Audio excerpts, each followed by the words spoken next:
So I'd like to introduce Anton.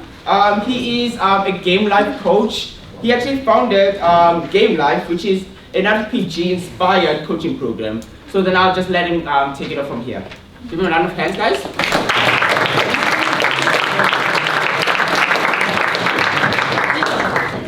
All right, thank you very much for having me. So, quick question. Who here plays video games or role-playing games? Have a show of hands?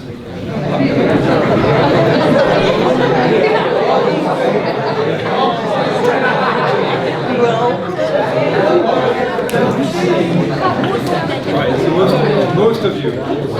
Right. What is self-improvement? Yes, sir.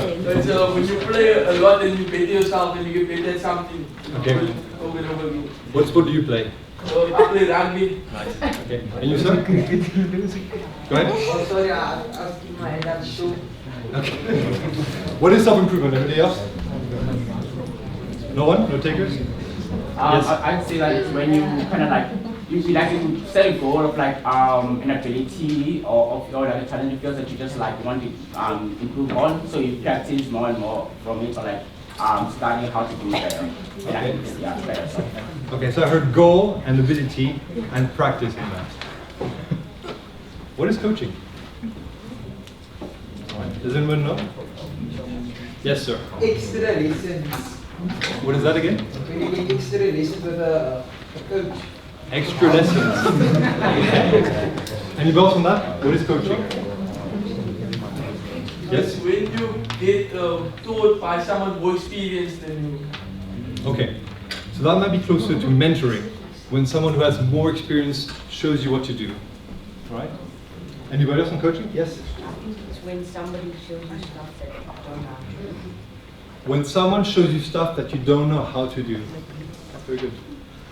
Anybody else on that? All right. So I view coaching as facilitating change in others. So change happens to you randomly, organically, but when you are deliberately trying to change, that's when you might need a coach to decide where you want to go instead of the way deciding where you are. Next one, what is the meaning of life? 42, correct answer. All right. Expanding human knowledge. Again? Expanding human knowledge. Expanding human knowledge. Okay. Yes. Get money. Okay. Purpose of life is to get money. Okay. I like it.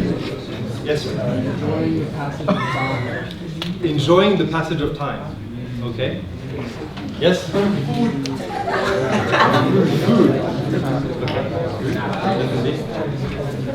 This side.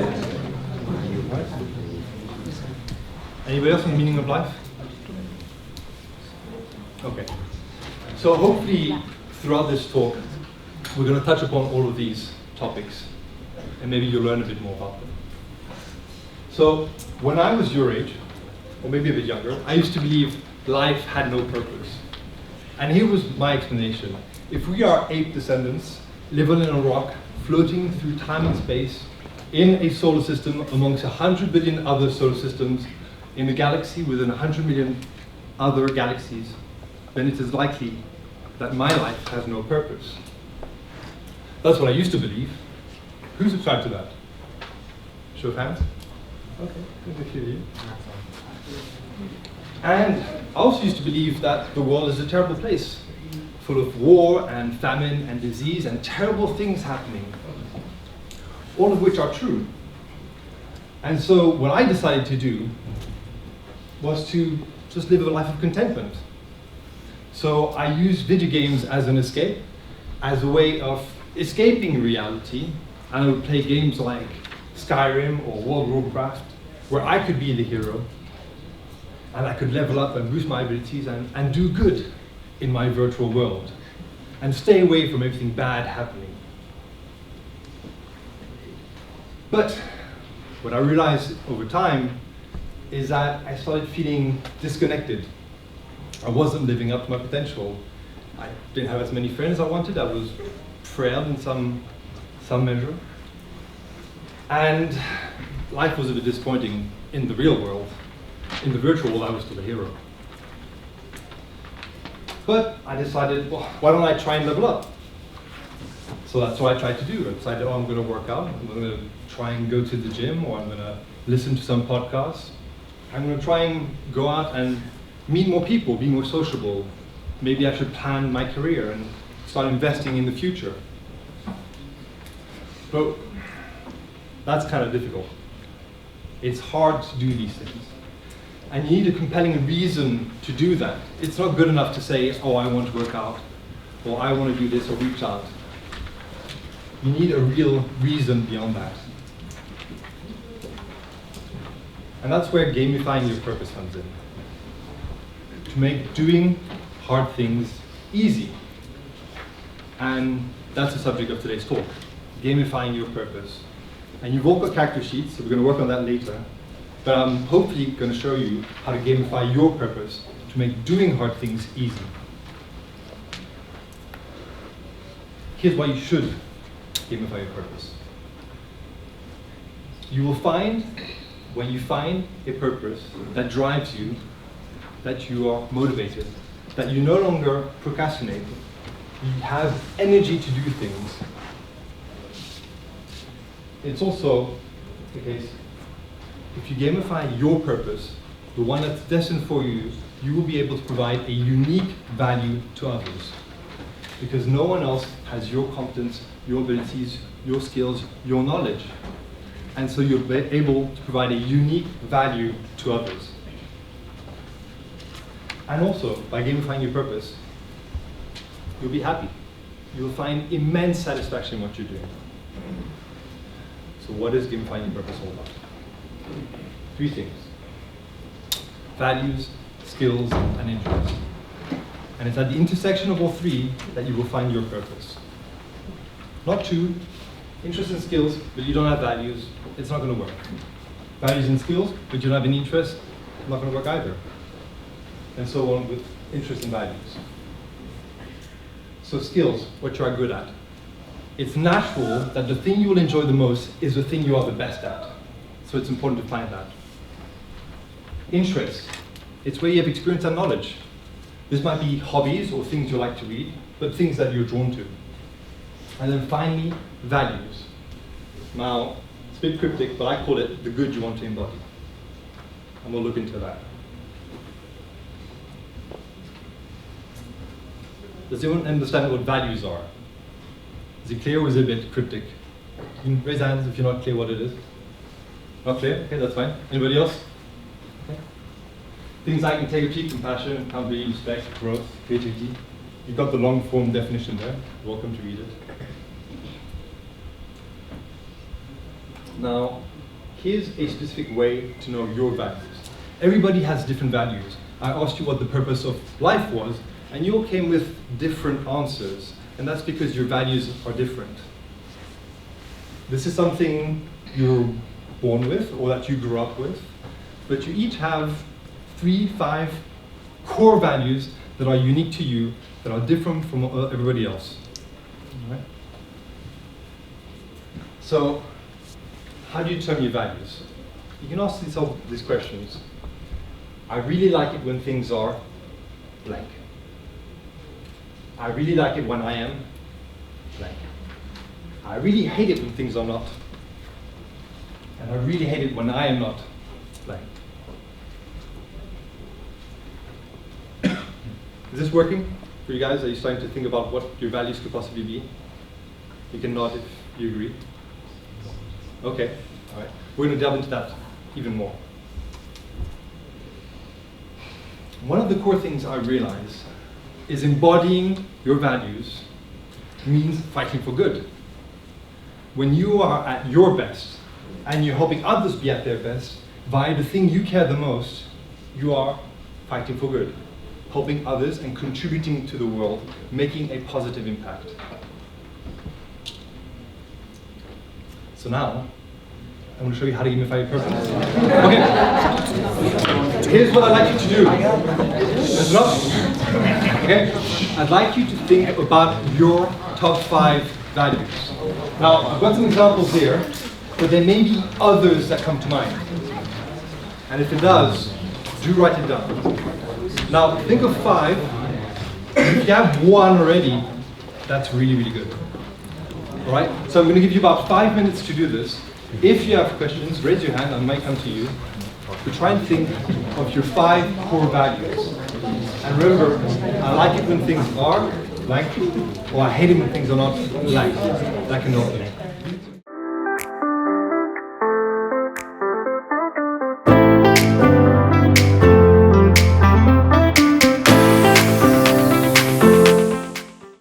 Okay, first part, values, first part of gamifying your purpose, values, and probably the most important and the one you're going to forget, all right?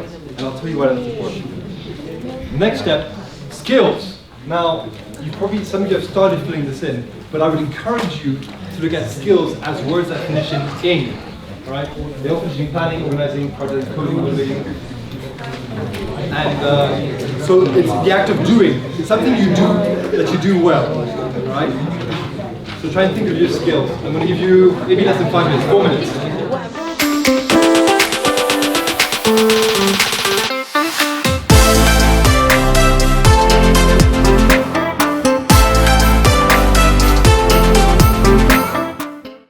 And the last bit is going to be interest. So I want you to think about your interests. Okay, this can be hobbies, right? But it can also be maybe subjects that you like, or maybe a type of work that you're interested in. If you like to be a doctor, maybe it could be medicine. But anything that piques your interest, big or small, add it to your character sheet.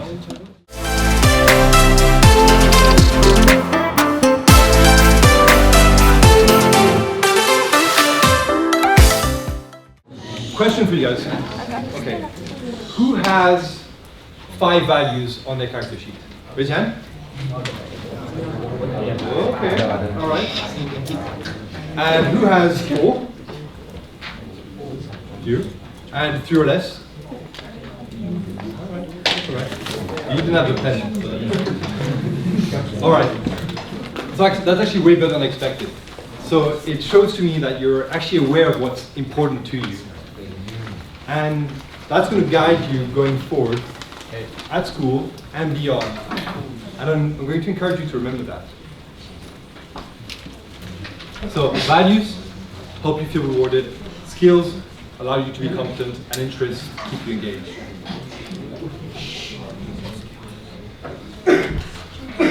So in a couple of years, or you're going to go to university, maybe, or maybe you want to be an entrepreneur and start right away. But you're going to need to find, or I'm going to encourage you to find work that aligns with your interests, your skills, and your values. Not just one skill, or one interest, or one value. Combine all 3. Does that make sense? Why you'd want to do that? Right? The area where you're going to be the most competent, where you know the most about, where you can contribute the most, and it makes you feel the most rewarded. All right? Now, I made a mistake once. I ride motorcycles, and so I decided I'm going to create a motorcycle website where people can select the best motorcycle. And I spent 100 hours building this website because it aligned with my skills, it aligned with my interest. I love motorcycles. And after 100 hours of putting work in this, I shut it down. Why would that be? Any answers? Okay. It's because it didn't align with my values. I wasn't being rewarded for the work I did. So even though I could do it, and I did do it, and I did it well, I was getting nothing for it. And so I shut it down.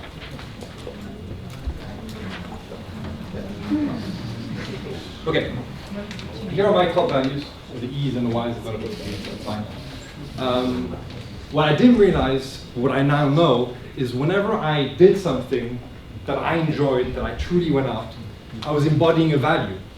So when I went to Norway for a month and a half camping and living in a tent on my own, I was embodying competence. When I joined a military training program at university, I was embodying security. When I've gone on motorcycle trips through Ireland, Scotland, South Africa, it was about independence, wanting freedom. In my work, when I've been traveling throughout Africa, I go to branches and try and help them out and help them become more efficient. And finally, when I played Dungeons & Dragons with my friends, it was about embodying creativity. And so I combined not all of them, but most of my values into what I love, and that's game life coaching. See, independence, competence, creativity, vision, these are things that I embody through this program and help other people become. I help them become more competent, efficient, creative, and independent. And it merges two of my interests, which are personal development and role-playing games. See that intersection there? Now this took years to find out. And in the same way, it's going to take years for you to find out what the exact combination of your skills, interests, and values are. Now, I encourage you to read this quote. I'm not going to read it out loud. But it shows that when you find your purpose, what's important to you, what matters to you, you're able to do great things. And Kobe Bryant is known for his work ethic. He says, I'm not the best, I'm not the greatest, I'm not the fastest, but I put in more work than the others. And the reason he puts in more work for is because he's found something that he truly enjoys. Examples of jobs tied to values. This is something I'm going to encourage you to think about as you move on in the next few years. You're probably going to choose the job that pays the most, or that other people say you should do. But I'm going to encourage you to actually look at your values to figure out what's important, because that's going to drive and motivate you and reward you. Jobs tied to interests. This is something that many of you are probably going to disregard and go, well, it's just a hobby. But you can turn your hobby into a job. So Dungeons & Dragons is a hobby of mine, and somehow turned into a job. And you probably know many people, influencers or on TikTok or on YouTube, that their hobby becomes their job.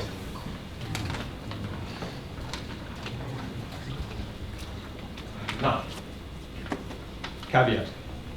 Your character sheet is likely incomplete. So if you only have one value and one skill and one interest, absolutely normal. Because you're going to acquire more skills and interests as you go on, as you move to university, as you finish high school, and even in your job beyond, you'll acquire more skills and you'll add those to your character sheet, whether you like it or not. Same with interests. You will try something out and realize, oh, I really like this. I really like rock climbing. I really like karate. I didn't know surfing was so cool. Or kite surfing, or whatever it is. So you will add new skills and interests as you go along. And you're going to say, Anton, exploring is scary. Trying out new hobbies is scary. Has anyone ever had that feeling where they go, I don't know if I should try dancing or boxing or something like that? So I do Krav Maga. I train twice a week. I wanted to do Krav Maga 10 years ago. And it took me 8 years to actually muster the courage to actually start and do it. I knew I wanted to, but I was scared to try it out. So my encouragement to you is, if there's a hobby you're scared of trying to do, try it out. It will be hard at first. You will suck. And then you will get better. These are your, if you're familiar with Dungeons & Dragons, these are your stats. Right? You may think your stats are fixed, that I'm just a low strength character, I'm just a low intelligence character, or I'm a low charisma character, and that these are fixed. They're not fixed. You can actually improve them. When you're starting out something new, start small. Don't think I'm going to go to the gym 5 times a week. Start with once, twice. Make easy, fun, rewarding, and take that first step. Okay. Briefly on leveling up. What's the point of gamifying your purpose? Following your purpose? What's the point? One of the main advantages is that it will motivate you to level up and work harder and do hard things and level up. When you're following your purpose, you will want to become more intelligent, wiser, more charismatic, stronger. And it's possible for anyone to do. If you think, well, I'm a weak person, okay? If you lift weights, eat lots of chicken, broccoli, and you go regularly to the gym, you will get stronger, and you will become a strong person. If you read books, listen to podcasts, have conversation with interesting people, you will become smarter. If you remember people's names, and you smile, and you ask them about their day and what they think about, you will become more charismatic. So your stats are not fixed. You can improve them. Change requires action. So as you're sitting here, I'd like you to write down on your character sheet one thing that perhaps you've been afraid of doing that you could do. Maybe a new hobby you want to start out, or a conversation you wanted to have, or ask somebody else out. All right. But one piece of action you could do going forward. So one piece of action that you can take going forward that you've been afraid to do, but that may help you acquire that extra skill or interest that will allow you to gamify your purpose. And before you leave, I want you to remember a really important thing. Embody your values. That's the good you're going to be taking forward into the world. And one last thing. If life was a game, who would you play? Okay, so guys, that is it for the talk, guys. Thanks so much for being here and listening to the talk about game life coaching, guys. If you guys are interested or like gain more information, we got 2 pamphlets here. One more got more details on game life coaching, and then the other like a small card with Anton's like contact details. So if you guys want to get in touch with them later on, you guys can just come here and grab the cards. But Anton was really nice to have you here. Talk about game life coaching. Thank you. I feel like you also connected like both of the core values that I really love, and I wanted to take the future into one. So I'll definitely do more research into it. So thank you so much. And as Guild and Western Board combined, we would like to present you with this small token of gratitude for coming in here and giving us a talk on game life coaching. Can you give a round of applause?